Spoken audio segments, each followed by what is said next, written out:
Sometimes pistols leave your collection just because they don't work. And I didn't want to do this video because I couldn't find a whole lot nice to say. And we're going to try. We're going to try to add some fun things into it. But the M&P Shield 45. Sometimes pistols leave because they didn't exactly do what they were supposed to do. And this is a fast moving world. Things move forward. So this is a in memoriam for the Smith & Wesson M&P Shield in 45 ACP.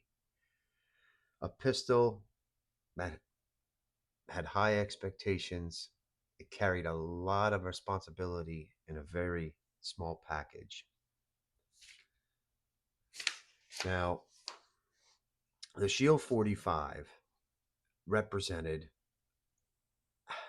a very specific moment in concealed carry world, life, however you want to call it, right? Uh, it was the thinness mattered. It the reliability mattered, and the caliber, the 45 ACP, still matters to a lot of people.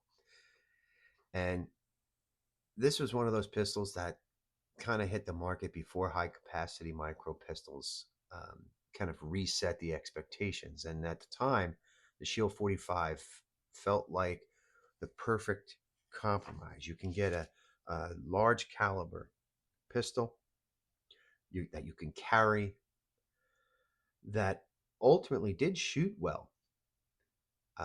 And unfortunately, it just didn't function the way I needed it to function. And whether it was this particular model that I owned, or I is some chatter out there. I wasn't the only one having some of the issues I'm going to go over with you, but ultimately, I'm going to start out with why I bought this pistol. So, why I bought this pistol is I was looking for a 45 that I could not only carry, but that also was reliable, that I could shoot well.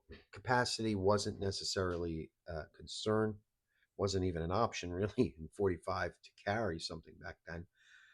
And it was within the M&P Shield line. Now, one of the first pistols I started carrying on a regular basis, concealed carrying, was the M&P Shield 9, the original one. And I could be wrong. I think it had 7 or 8 rounds, 9 millimeter. And I really liked that way that pistol carried. Um, you could check my video on it. As far as shootability, there was a little to be desired for me, but I liked how it carried. It was thin. It hugged my body, so I was able to conceal it perfectly, and the weight was where it needed to be. So then, from that, I went to I said, let me see if I can get a 45. I could shoot it when I want to. I can carry it, which kind of fits my whole philosophy. And finally, broke down and ended up getting the Shield 45 here.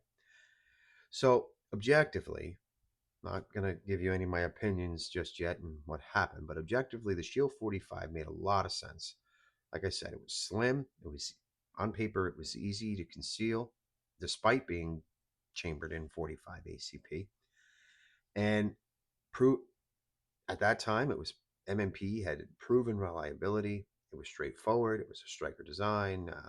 It's a very simple manual of arms, and it really required minimal, if any, adjustments. The sights were good out of the box, and for me, and then at the time, the pistol checked all the boxes that mattered to me. Now, the Shield 45 did a few things that I really had to search for, but it did a few things exceptionally well. It carried very comfortably in situations where a larger pistol, especially in 45, um, let's would have like just I know it's not a direct comparison, but let's say my Ruger American Compact 45, which you could check out that video as well. Um, and it delivered consistent performance with any type of ammunition. Um, and when I say this, there, when I mean when I'm saying performance, it when it shot accurately, but and it offered very good recoil control for its size. It never pretended to be something it's not, but it's one of those things where, as I look back now, I'm kind of thinking, well, you know what? Maybe it was, or it is, for me, it was kind of shooting above its weight class in a bit. Um, it was basically a 9 millimeter that put on some weight so they can get into the heavy division and shoot 45. And my daily life with the Shield was it, initially it it was easy to conceal. Um, it, it it did require at the range a little bit more attention with when it comes to grip, and it demanded some practice. But it was predictable, and my hope was the predictability was going to build build some trust, right? So this particular pistol would not reliably feed 45, all different types, right? So first, I thought it was the feed ramp. I went online and they said, well, polish the feed ramp. There's stuff on there and um, different magazines. I tried, and it just wouldn't feed 45 reliably for me. Then this was my pistol and sent it back to Shield. Um, they sent it back. I think they replaced the barrel and same thing, um, which seems to be a growing concern, which is a whole nother video I'll probably end up doing. But if you send a pistol in to get fixed or checked, you expect it to come back working. I'd rather you take an extra week or 2 weeks and make sure it comes back working than um, it, you know, than it doesn't. So just a heads up if anybody's listening out there, like don't send a pistol back that's not been fixed or um, if you you'll watch my Springfield video, pieces weren't even replaced. Simple, inexpensive pieces that maybe could have fixed the issue, and you lose the confidence. And once I personally lose confidence in a firearm, I'm not going to carry that firearm. I have to be comfortable across the board with a firearm before I'm going to carry it and trust my life with it. And this was not it. This unfortunately was not it. It just couldn't run effectively. And that was very disappointing because of its size and the way it did handle it. Internet chatter, there's some folks that have them, they run reliably, and then there's other folks that I think have had a very similar problem. So, yeah, definitely if you have one of these and it runs flawless, love to hear it in the comments.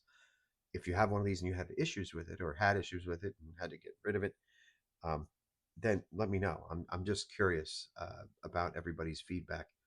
And I do read all the comments. So, but letting this one go, it definitely wasn't a disappointment. It just didn't work. It just didn't work. Ended up, I think, getting rid of this one, and I will drop down to a 40 M&P 2.0 performance setter. You can check the video on that, but um, that runs beautifully. It has a ported barrel on the front, which that's a whole nother story. But I got the pistol, and it had the cuts in the slide, but it didn't come with the ported barrel for some reason. I don't know. Got that replaced through Smith, which now that I'm thinking about it, I do have to send uh, a lot of pistols to Smith. That's crazy, right? But um,